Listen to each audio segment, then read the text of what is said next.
வணக்கம். நான் doctor Ramachandran, certified trained past life regression therapist cum trainer.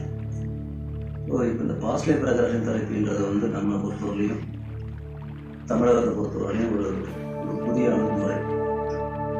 Past life regression தெரப்பினா என்ன, அதில் என்ன செய்யப்படுது, அதில் ஏதாவது ட்ரக்ஸ் பயன்படுத்துறீங்களா, மருந்துகளை பயன்படுத்துறீங்களான்ற மாதிரியான கேள்விகள் இப்படி வந்துகிட்டே இருக்கு. பட் இது சம்மந்தப்பட்ட விளக்கங்கள் தமிழ் நூல்களில் குறைவு தான். ஆங்கில நூல்களில் நிறைய இருக்கு.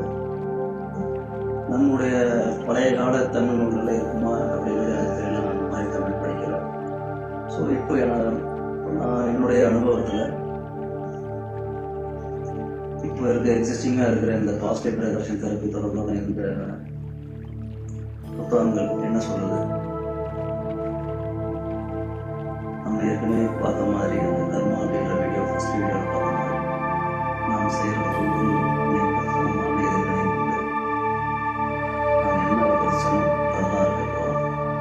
இந்த மாதிரியான சேயிங்ஸ், வினைகளை தருமுனை இருப்பான், இந்த மாதிரி சேயிங்ஸ் எல்லா மதங்கள்லையும் எல்லா கலாச்சாரங்கள்லையும் இருந்துகிட்டு தான் இருக்க காலங்களாக இருந்துகிட்டே இருக்கு.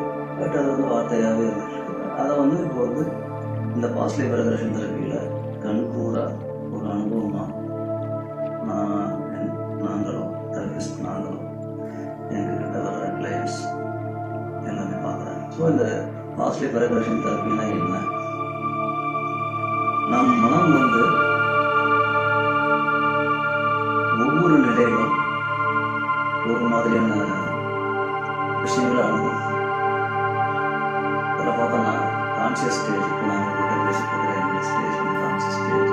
இந்த கான்சியஸ் ஸ்டேஜ் அப்படின்றது கீழே சப்கான்ஷியஸ் லெவல், சப்கான்ஷியஸ் லெவலுக்கு கீழே அன்கான்ஷியஸ் லெவல், அன்கான்ஷியஸ் லெவலுக்கு கீழே சூப்பர் கான்ஷியஸ், சூப்பர் கான்ஷியஸ் லெவலுக்கு கீழே காஸ்மிக் கான்ஷியஸ்னு சொல்லுவாங்க. இந்த சூப்பர் கான்ஷியஸும் காஸ்மிக் கான்ஷியஸ் பற்றியும் இந்திய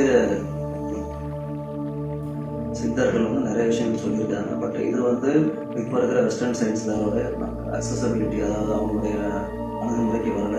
பட் அவங்க ஒரு quantum mechanism, quantum physics, quantum energy அப்படின்ற மாதிரிலாம் பேர் வச்சுருக்காங்க. ஓகே, அது வேறு விஷயம்.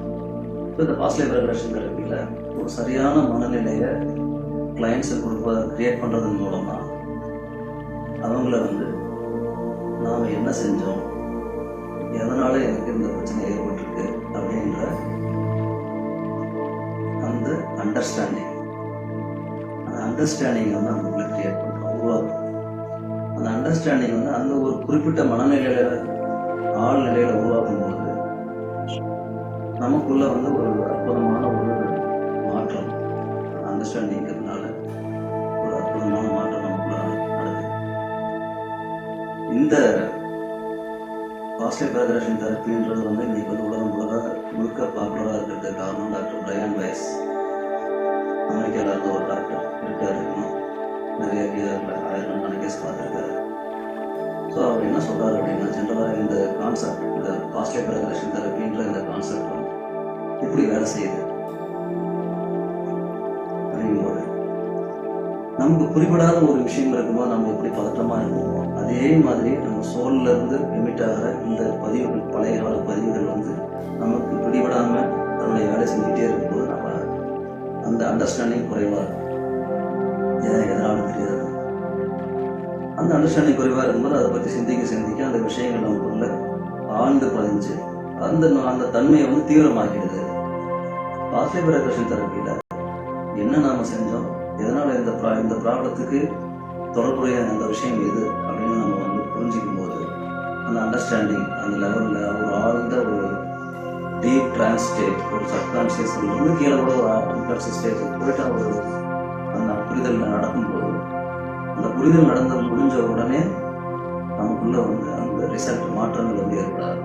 சிம்பிளாக சொல்லணும்னா, சின்ன வயசுலேயோ அல்லது எப்பவுமே சின்ன முள்ளு, கண்ணுக்கு தெரியாத ஒரு முள் காலில் குத்திட்டா அந்த முள்ளை ஐடென்டிஃபை பண்ணி எடுக்கிறவங்க நம்ம மைண்ட் எப்படி ஐடென்டிஃபை பண்ணுறவரையுமே நம்ம ஸ்ட்ரெஸ்ஸாக தான் இருக்கும். காலை கீழே கேட்போம், அது எங்கே இருக்குதுன்னு லொக்கேட் பண்ண பார்ப்போம், அந்த இடத்த அடையாளம் கட்டிக்கிறதுக்கு பார்ப்போம். அந்த இடத்த மெல்ல தேடி அடையாளம் வச்சா மட்டும்தான் நம்ம மைண்ட் அமைதி ஸோ அப்போ அந்த அடையாளம் கண்டுபிடிச்சு அந்த முள்ள கையில் பிடிக்கும்போது நமக்குள்ள ஒரு இருக்கிற திருப்தி வரும், ஒரு அந்த அண்டர்ஸ்டாண்டிங் நம்ம இதெல்லாம் எடுத்துட முடியும், இதுதான் நமக்குள்ள இருக்கிற பையனை உருவாக்கிட்டு இருக்கிற விஷயம் அப்படின்ற ஒரு புரிதல் வரும்போது அந்த நோய்த்தன்மை வந்து அவரை விட்டு விடாது. சரி, இதில் எந்தெந்த தன்மைகளை வந்து நம்ம கையாளலாம்? சாதாரண இருமல், தொடர்ச்சியா இருக்கிற இருமல்ல இருந்து எல்லா நோய் நிலைகளையும் நம்ம கையாள முடியும். என்ன செய்யறோம்னா வித்தவுட் மெடிசன்ஸ் இது வந்து ஒரு சஜஷன்ஸ் அப்படின்னு சொல்லுவாங்க, ஹிப்னோட்டிக் சஜஷன்ஸ். அந்த சஜஷன்ஸ் மூலமா அவரை வந்து அந்த ஆழ்நிலைகளுடைய அந்த காலத்தில் போய் அவரே தன்னுடைய கடந்த கால வாழ்க்கையை திரும்ப பார்க்க எடுத்து அந்த விஷயங்களுக்கும் அந்த வலிக்கும் இப்போ இருக்கிற இது அப்போ ஏற்பட்ட அந்த வலிக்கும் இப்போ இருக்க ஏற்பட்ட வலிக்கும் புரிந்து கொண்ட பிறகு இந்த